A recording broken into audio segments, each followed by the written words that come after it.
पाँचवटी पत्नी थिए। बाबु हिँडी गए, आमा मरिन्। उसले ल्याएर यही घरमा आफ्ना पाँचवटी पत्नीहरू भित्रै आयो।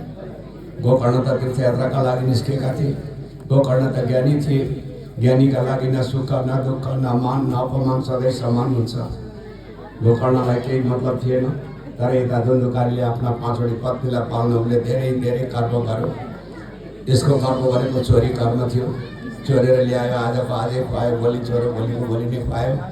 यसै गर्दै थियो। पाँचवटी थिए, एउटी जोडी मात्रै थिएन। दिन बित्दै थिए। एक दिन पाँचवटी मिलेर योसँग गहना मागेछ। स्वामी हामीलाई गहना दिनुहोस्। हामीले भने जस्तो गहना दिनु भएन त भने तिमीलाई छोडेर हामी जान्छौँ। धुन्धुकारीलाई डर भयो, भोलि हिँडी गए पनि फेरि म एक्लै हुन्छु, गहना त यिनीहरूलाई दिनैपर्छ भन्ने सोचे। तर रात्रिको समयमा यो चोर्न निस्किएछ।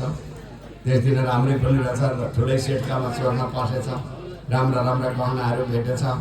सुन चाँदी रुपियाँ पैसाहरू सबै चोरेर लिएर आयो।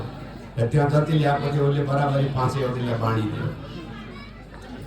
पत्नीहरूलाई गहना सम्पत्ति बाँडिदियो अनि भोजन गऱ्यो। ऊ गएर बिस्तरामा सुत निधाइहाल्यो। जब पति निधाएको बुझेपछि पाँचवटीले सल्लाह गरे। एउटीले भने, देवी कि हाम्रा पति साह्रै ठुला चोर हुन्। यिनले चोर्दा चोर्दै राजाले पुलिसले भेट्यो भने पनि यसलाई जिउँदो छोड्दैन। चोर्दा चोर्दै घर घरेले भेट्यो भने यसको टाउको त फुटाइहाल्छन्। यो यसै पनि मर्छ, उसै पनि मर्छ। खराब कर्म गर्ने मान्छेको आयुको टुङ्गो हुँदैन। खराब कर्म गर्ने मान्छे कतिखेर मर्छ थाहा हुँदैन, कतिखेर पनि मर्न सक्छ। त्यसैले हाम्रा पतिको आयुको टुङ्गो छैन। अब यहाँभन्दा बढी हामीलाई यसले दिने पनि होइन, यति दियो हामीले पाउने। त्यसो हुँदा हामीले यसलाई मारेर हिँडौँ न। अब यसको लफडा किन बोकेर हामी? अर्कैले भन्ने कुरा त ठिकै गर्यो, तर मार्ने कसरी? धुन्धुकारी पनि बलियो छ। फेरि उसले चाल पायो भने 5वटाले एकै घाँस पनि पार्छ। बलियो पनि छ ऊ। मार्ने कुरा धेरै बेर सोचेपछि एउटीले भने, त्यो जिम्मा मलाई दिया न, म मारिहाल्छु नि। कसरी मार्छौ तिमीले? अहिले धुन्धुकारी निधाएको छ। एउटा डोरी ल्याउँ, घाँटीबाट डोरी छेराएर सुर्काउने पारेर बाँधौँ। एउटीले हात थिच्यो, एउटीले खुट्टा थिच्यो, एउटीले टाउको थिच्यो, एउटीले डोरी तान्न थाल्यो। मरिहाल्छ नि। कति बेर लाग्छ मर्न? कति बेर लाग्छ? सल्लाह मिल्यो। मध्यरात्रि हुन आँटिसकेको थियो। एउटीले गएर डोरी लिएर आई। बिस्तारै घाँटीबाट डोरी छिराएर सुर्काउने पारेर बाँधे। ऊ निधाइराखेको थियो। एउटीले हात थिच्यो, एउटीले खुट्टा थिच्यो, एउटीले टाउको थिच्यो। त्यो टाउको थिच्दिएपछि एउटीले डोरी तान्न थाली। यो धुन्धुकारी बिउदियो, चटपट आयो, उठ्न खोज्यो तर उठ्न दिएनन्। न टाउको उठाउन दिन्छन्, न हात चलाउन दिन्छन्, न खुट्टा उठाउन दिन्छन्। थिचेको थिचै गर्छन्। डोरी तान्दा पनि उसको प्राण हत्तपत्त भएन। यी पाँचवटीका मनमा डर भयो। अब के गरौँ? धुन्धुकारी उठिगयो भने त हामीलाई फेरि एकै घाँस पार्छ उसले। यसलाई उठ्न त दिनु हुँदैन। तान्दै थिए जोडले। तर एउटीका आँखा कसो कसो गर्दा पर अँगेनामा पुगेछन्। त्यो अँगेनामा डरलाग्दो घुम्रो बलिराखेको रहेछ।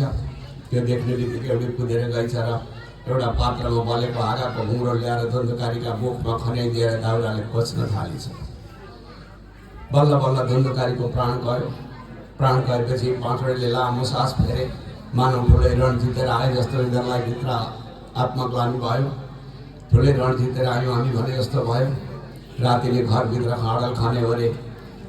त्यही खाडलमा धुन्धुकारीको लास पुरिदिए, छोपछाप पारे, बिहान गाईका गोबरले लिपे बिहान जस्ताको जस्तै। कसैले पनि चाल पाएन। बिहान उज्यालो भएपछि धुन्धुकारीको एउटा मतियार थियो गाउँमा। गाउँमा मतियार नभइकन टाढाको आर चोर आएर हाम्रोमा चोर छ। यदि हाम्रा गाउँमा चोर लाग्छ भने यही गाउँमा कुनै एउटा मतियार त पक्कै हुनुपर्छ। त्यस्तै एउटा मतियार रहेछ त्यहाँ गाउँमा।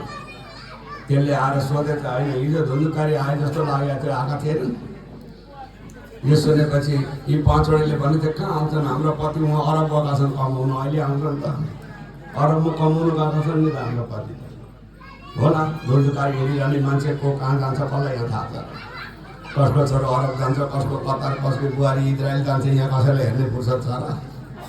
कसैलाई फुर्सद छैन। होला, गयो होला, ऊ फर्केर गयो। ऊ गएपछि पाँचवटी पनि आफ्नो आफ्नो बाटो लागे। धुन्धुकारी मरेको मरेको हेर्नुहोस्। न 10 दान, न बैतरनी, न केही।